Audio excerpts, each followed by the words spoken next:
Lugar de mulher é mesmo aonde ela quiser. E no caso da nossa entrevistada de hoje do Alego Mulher, é em campo, num campo de futebol. Michele Safatli, a nossa entrevistada de hoje, muitíssimo obrigada pela sua participação aqui com a gente. Muito obrigada a você, Fernanda, pelo convite. Muito agradecida. E a gente já começa te perguntando como é que isso tudo iniciou em sua vida, essa questão do esporte, essa paixão pelo futebol. Então, essa paixão pelo esporte, ela vem desde criança, né? Na família do meu pai, é somente eu e uma prima de mulher, e o resto são homens. Então, eles sempre estavam jogando futebol. E a gente sempre entrou no meio para querer brincar, mas a gente só chutava canela. Então, com todo esse início, acabou que eu entrei para o futebol na minha infância, na minha adolescência, né? E sempre fiz parte do esporte na escola, muito competitiva também, e sempre joguei futebol. Com 15 anos, eu acabei indo para o Rio de Janeiro para fazer um futebol de verão lá por quase um mês, com um time lá no Rio de Janeiro. Então, eu pude participar de vários jogos, com algumas equipes internacionais também, e conhecer um pouquinho mais para tentar buscar alguns lugares para tentar o futebol feminino, né? Era a época que a gente via a Marta jogar e tudo, aquele alvoroço todo do futebol feminino em ascensão. É um incentivo, né? Sim. Então, a gente queria muito. Meu sonho era ser jogadora de futebol, né? Eu dei uma desviada, mas valeu. É, porque ela é árbitra. E aí eu retornei a Goiânia, achei o Aliança para poder jogar futebol, tive uma carreira no Aliança também, participei de várias Copas Sesc, várias competições Copa do Brasil, e aí acabou que entrei para a faculdade, larguei um pouquinho o futebol, né, no Aliança, estava pelo futebol na universidade e tentando uma faculdade fora para também jogar futebol.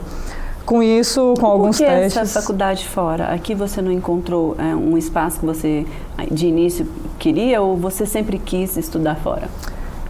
No meu terceiro ano, eu havia feito intercâmbio para os Estados Unidos. Então, eu já tinha vivido um pouquinho do que era o esporte fora. E com a minha experiência nesse terceiro ano que eu fiz lá de high school, eu já voltei com o pensamento de que eu queria fazer a universidade lá, pelo fato de ter esse incentivo bem maior ao esporte. Fora. E principalmente ao futebol feminino, que nessa época eu estava numa ascensão gigantesca nos Estados Unidos, o futebol feminino, e o campeonato deles também muito forte, a gente estava iniciando, acho que o campeonato brasileiro aqui ainda feminino, estava iniciando algumas competições aqui. Então, e não tinha tanta visibilidade, né? E tantas atletas profissionais como já havia nos Estados Unidos. Então eu falei, o ramo e o rumo é lá mesmo, acho que eu preciso procurar alguma coisa lá.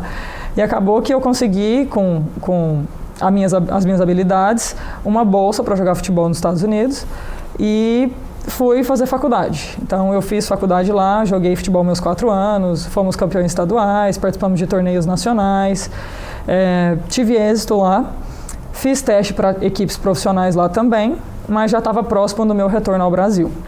E aí em 2014... já em 2014. Isso, 2014 eu retornei ao Brasil. E aí retornando, ano de Copa, tudo, consegui acompanhar a Copa, consegui ir em vários jogos. E aí tentei retornar aqui ao futebol, porém eu fui mais para o futsal. E sempre joguei vôlei também e fazia atletismo. Então eu fazia 3 esportes. Uma esportista mesmo, né? E gostava muito da competição. Então, assim, no atletismo também tem vários campeonatos goianos. No vôlei participei de Copa Lince, de várias outras competições. E aí no atletismo foi onde eu encontrei 2 árbitros que treinavam com o meu professor de atletismo, porque eles se preparavam para os testes da arbitragem com esse técnico. E aí, dentre os meus treinos, eles falavam para mim, corre com a gente hoje. Aí eu, tá. Então, eu tinha feito já alguns testes, simulados de testes com eles, e tinha conseguido passar. E aí eu ouvi deles, Michele, por que você não faz o curso de arbitragem? Despertou. Aí eu, mas quando é que vai ter curso de arbitragem? O que é isso? Existe, o que é arbitragem?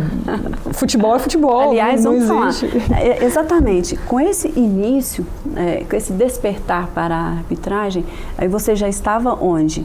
Quando você definiu? Já estava aqui no Brasil. Já estava aqui no Brasil, foi mas aqui em Goiânia? Aqui em Goiânia, isso. Depois que eu voltei, sempre fiquei em Goiânia. Esse início com esses árbitros que estavam... Isso. Aí eu tive o incentivo desses 2 árbitros que treinavam, né, o atletismo. Eu, mas quando é que vai ter curso? Como é que funciona? O que faz? O que não faz? E tal. Então, fui começar a descobrir como funcionava. Eles, o último curso que teve foi em 2012, não ainda tem previsão de curso, mas vamos aguardar. E nisso, eu ficava participando de várias corridas de rua. Sim. Eu estava com uma corrida paga e pronta para a volta da Pampulha em Belo Horizonte, em dezembro de 2015. E mais ou menos agosto ou setembro, saiu um edital que iam fazer um curso de arbitragem. E aí eles me informaram, Michele, vai ter o curso, faz a prova para você poder entrar para o curso. Eu, tá, que dia era a prova? No mesmo dia da corrida, volta da Pampulha. Escolhas. Eu, caraca. E só tinha essa chance. E, assim, eu sabia que a volta da Pampulha tinha todo ano. Então eu falei, tudo bem, eu posso correr ano que vem, não tem problema. Sim. E aí acabou que eu abri mão da corrida e fui fazer esse teste para entrar para o curso de arbitragem. Fui aprovada no teste e o ano de 2016 foi o ano que eu fiz o curso, né? Então a gente tem um curso. O curso é difícil? Como que é esse curso? Vamos passar para quem está nos assistindo agora, se é difícil de entrar na arbitragem. Na verdade, a prova que a gente faz antes é para você saber se você tem uma noção de futebol, uma parte psicológica também, né? Até porque nós precisamos ter esse controle psicológico para apitar um jogo. Sim.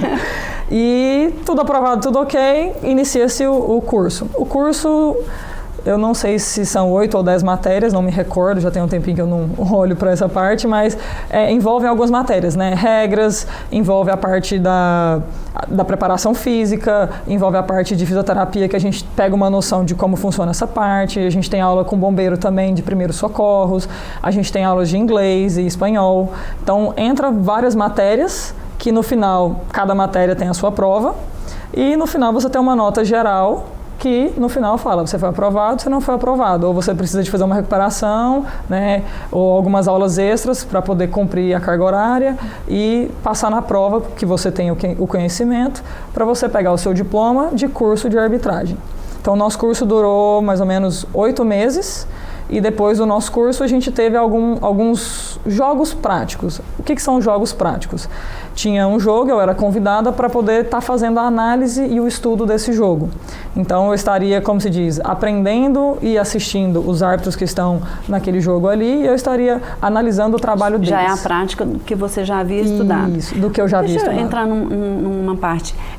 Enquanto você estudava, havia mais meninas estudando, mais mulheres? No meu curso de 2016, se eu não me engano, nós éramos 7 inscritas, porém somente 3 meninas realmente fizeram o curso.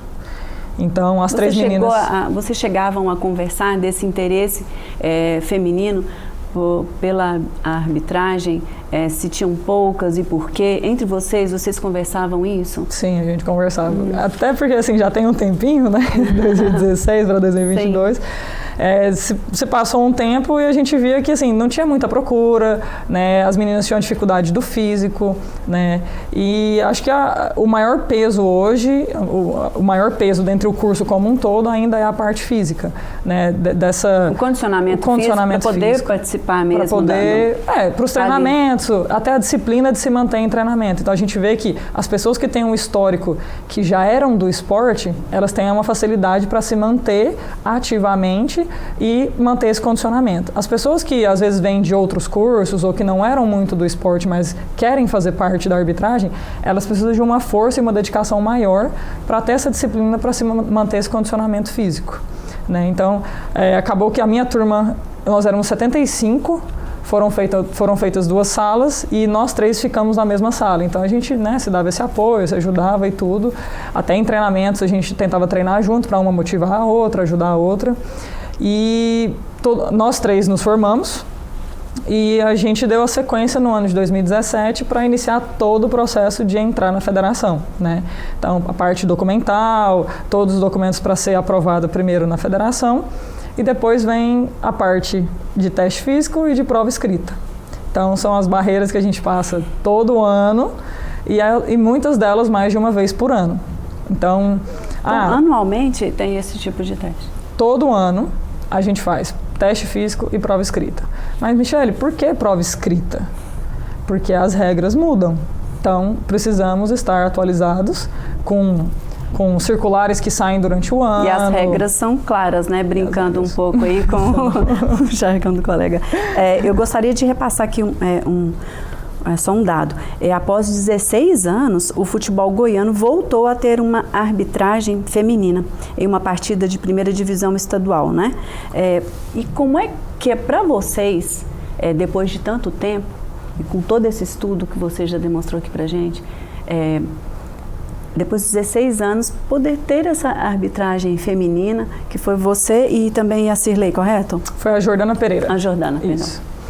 Então, foi uma satisfação enorme, assim, mais um sonho realizado, né? Porque assim que a gente entra, a gente vai buscando esses degraus para a gente estar subindo de pouquinho em pouquinho, para a gente estar cada dia tentando buscar o maior deles, que com certeza é estar numa Copa do Mundo, né? Então, quando nós fizemos parte da pré-temporada, não foi a primeira vez que a gente fez parte de pré-temporada, então a gente já havia feito parte de outras pré-temporadas. Então acaba que em nós, né, em mim e na Jordana, já havia gerado a expectativa de talvez fazer parte, estar em um jogo. Mas não havendo a possibilidade, né, para a comissão nos escalarem, não tivemos para trás. E esse ano nós tivemos essa grande oportunidade que nos foi dada. Sim. De apitar o jogo Goiatuba e Vila Nova, lá em Goiatuba. Então, nos preparamos muito, estudamos muito as equipes, né, como tinha sido o campeonato de ambas as equipes, e fomos com tudo. Fomos com tudo, fizemos a nossa parte, entregamos o jogo 100% entregue e feito, deixamos tudo dentro de campo e, graças a Deus, saímos com um resultado bem positivo. Então, e foi esse ano. No caso, a da Cirlei que eu citei foi em 2006, que seria a última, foi a última vez, a última exibição, né? Mas como é que você vê esse período todo?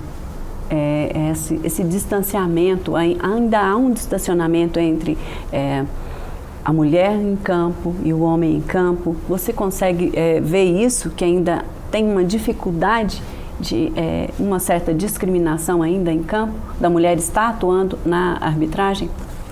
Eu acredito que muitos anos atrás essa discriminação era maior. Com certeza ela está menor, mas ela ainda existe, né? E a gente vem tentando buscar quebrar essas barreiras e tentar também incentivar outras mulheres, outras meninas a estarem no meio também, mostrando que é possível, né? E a gente está aqui para provar que é possível. Não só eu, como aqui no estado de Goiás, mas nós temos outras mulheres hoje, né, no âmbito FIFA, eu diria, nacional aqui do Brasil, sim, que nos representa muito bem em vários torneios aí fora, né?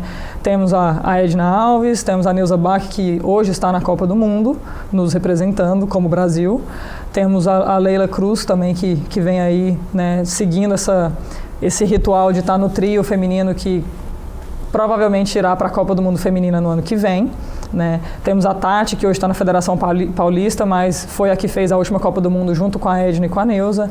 Então, assim, nós temos várias mulheres nos representando muito bem, dentro de campo, né, junto com esses homens, né, entre outras FIFAs. Temos a Débora de Pernambuco, temos a Charlie do Já são do vários Sul. Os nomes, né? São vários os nomes. Temos a Taislândia de Sergipe, assim, entre árbitras centrais, temos a Andresa de Minas. Temos muitas mulheres aí que mostraram que são... Estão preparadas. Estão preparadas, estão prontas. Então, só colocar que elas não contam, entendeu? Michele, como é que é o dia em que vai ter o jogo? Vamos passar um pouco aqui para quem está nos assistindo. Como é que é o seu dia no dia de um jogo que você vai apitar? Posso voltar um pouquinho antes? Pode voltar ainda? Um pouquinho antes. O que eu quero dizer com um pouquinho antes? Como que é a nossa preparação desde o dia que sai a escala? Então... nossas escalas normalmente saem segunda e quinta e sempre fica a expectativa, o F5 lá atualizando o site para saber que horas que vai sair a escala. Saiu a escala, meu nome está na escala. Perfeito, fantástico. Fui selecionada. Ótimo. Porque nós temos várias pessoas aqui hoje, então assim, tem muita gente para pouco jogo, eu diria ainda, né? E a partir do momento que sai a minha escala, eu tenho a minha equipe pronta, eu crio o grupo no WhatsApp, e já coloco lá o jogo que a gente está, a data do jogo, e já converso com todo mundo. Vamos organizar a logística, se é jogo no interior, se é jogo em Goiânia, né, se a gente tem que sair de manhã, almoçar fora, em algum lugar. A gente já começa a se organizar ali. E dentre isso, eu já peço para todo mundo me ajudar a buscar informações sobre as equipes. Por que isso? Porque às vezes você fez um jogo dessa equipe e eu ainda não fiz. Então, esse ano e esse semestre, você já viu como é o jogo, a tática, o estilo de jogo de cada equipe. Então, cada um traz um pouquinho de informação das equipes que a gente vai trabalhar. Além disso, eu busco informações de resultados, de súmulas, de cartões amarelos, de cartões vermelhos. Então, a gente tenta trazer todos os dados. A gente tem hoje também o Instat, na verdade, mais para jogos da CBF, que é mais nacional. Então, se eu pegar os jogos de Série A, eu consigo estatísticas de tudo. Quantos escanteios, o escanteio foi no segundo pau, quantas faltas, quem foi o jogador que mais sofreu falta, qual o jogador que mais fez falta. Então, o Instat hoje, a nível CBF, ele nos ajuda nesse quesito. A nível estadual ainda não é tanto, mas algumas equipes já têm. O seu preparo físico, no caso, para o dia, que você falou que um dos obstáculos, às vezes, para algumas mulheres, é se manterem na arbitragem ou entrar na arbitragem, fica mais uma questão física. Esse preparo físico no dia, até chegar o dia, e no dia você já se fala muito que corre quilômetros durante uma partida, né? Então, como é que é esse seu preparo para esse dia de partida? Você mantém essa na parte física? Como que é? Então, normalmente essa escala de segunda, ela cai para um jogo de sexta, sábado ou domingo. Então, eu consigo terminar de organizar a minha preparação da semana com os treinos físicos. Então, véspera de jogo, normalmente é descanso. E um dia antes do jogo, a gente faz um treino mais forte. Então, normalmente a gente intercala entre treinos físicos com treinos de academia, né? Com treino de força. E os nossos treinos não é só ir lá e correr 5 quilômetros e o meu treino está pago e feito. Então acaba que a gente trabalha um pouquinho de... São estímulos, né? São tiros. O que eu faço no campo de jogo? Por mais que eu estou correndo de um lado para o outro, mas ele não é na mesma constância do que uma corrida de 5 quilômetros. É um ataque, é um contra-ataque. Então, como são estímulos, a gente trabalha em tiros. E tem que estar em cada lance, né? Sim, em cada jogada. Essa é a parte difícil do árbitro. Por isso que a gente trabalha em tiros. Aí a gente trabalha em tiros de curta distância até mais ou menos 200 metros. Então, a gente faz tiros de 50, 75, 100, 120, 140, 160, 180, 200, entendeu? E esses treinos são variados. Não é o mesmo treino, né, todos os dias, e não é o mesmo tipo de tiro todos os dias. E de uma forma geral, quando você já finalizando em campo já, esse trato com o jogador quando está apitando uma partida no futebol masculino, como é que é esse trato? Como é que é a questão de respeito dentro do campo enquanto árbitra? Então, eu diria que hoje que eu tenho, né, estou indo para o meu 7º ano de carreira, acaba que esse respeito hoje ele já existe. Então, eu vim construindo a minha carreira no decorrer dos anos e conquistando esse respeito da comissão, dos jogadores. Então, hoje se eu pego 6 anos, eu pego um sub-13 que eu apitei no primeiro ano que eu entrei em 2017, acaba que esse menino de 13 anos, né, 12, 13 anos ali, hoje ele está num sub-17, num sub-20. Então, eu reencontro ele novamente e ele percebe que eu não desisti e que eu não parei. Que eu continuo executando o que eu vim para fazer, entendeu? E então, tem partidas tensas, não? Tem algumas partidas mais complicadas que outras, mas assim... isso tudo a gente se prepara antes, então a gente tenta pegar, é clássico, são jogos que teve o jogo anterior de ida e teve confusão, então a gente se prepara para uma possível confusão. Por isso o preparo que você disse também psicológico, né, para toda uma partida. Eu gostaria que já encaminhando para o fim do nosso programa, que já está terminando, infelizmente, eu gostaria de ter mais tempo com você, mas de uma próxima oportunidade a gente vai falar um pouco mais. Eu gostaria de que você repassasse aqui para a gente os desafios que você ainda visualiza nessa parte de arbitragem enquanto mulher. Então, um pouquinho desses desafios ainda é a discriminação que a gente tem e sofre, tanto dentro de campo quanto fora de campo. Acaba que muitas vezes a gente acaba um jogo e o jogo não teve nada, o jogo foi entregue, não tem equipe reclamando, não tem jogador reclamando, mas a gente escuta muitas coisas de fora da torcida, de torcedores, às vezes, muitas vezes pais, né, que acabam sendo de uma forma discriminatória, né, que a gente não queria que acontecesse, não por eu ser mulher, mas por eu ser árbitra, né, então não justificaria. E podia ser uma mulher ou podia ser um homem. Então, independente de quem está executando a função, ou se eu fui colocada lá é porque eu tenho competência para executá-la, né? Até pelo tempo de carreira, pelo que eu vim construindo, por todos os jogos que eu vim passando, por todas as barreiras que a gente vem superando a cada dia. Então, a cada jogo que a gente recebe, é como se fosse um teste, para saber se eu vou dar conta de passar por mais esse desafio. E graças a Deus, a gente vem, assim, conquistando inúmeros, né, passando por inúmeros desafios, inclusive conquistando eles, porque às vezes a gente não está esperando e eles vêm. E aí a gente consegue se preparar muito bem, graças a Deus, e tem conseguido ter isso. Então, é um desafio. Eu vou te dar um exemplo muito rápido aqui. Por exemplo, na terceira divisão esse ano, eu fiz um único jogo. Da parte de jogos normais. Quando entrou para as oitavas e para as quartas, eu tive a oportunidade de trabalhar em um jogo das quartas de final. E eu não esperava, por não ter feito várias partidas anteriormente. Então foi uma surpresa e foi um desafio, porque foi um jogo de volta. Então era um jogo decisivo, valia a classificação para frente. Então, assim, foi um desafio enorme para mim e graças a Deus eu tive muito êxito. Então, assim, a gente tem grandes expectativas para o próximo ano, principalmente no estadual, e estaremos aí firme e forte para fazer o nosso melhor e deixar tudo dentro de campo. Muito bom falar com você. Eu gostaria aqui de agradecer a sua participação hoje aqui no Alegro Mulher e falar que a mulher se interessa sim por futebol, não é mesmo? Com certeza. Mais uma vez, muito obrigada pela oportunidade de compartilhar um pouquinho com você. Nós é que agradecemos. E o nosso programa Alegro Mulher de hoje termina aqui. Até o próximo.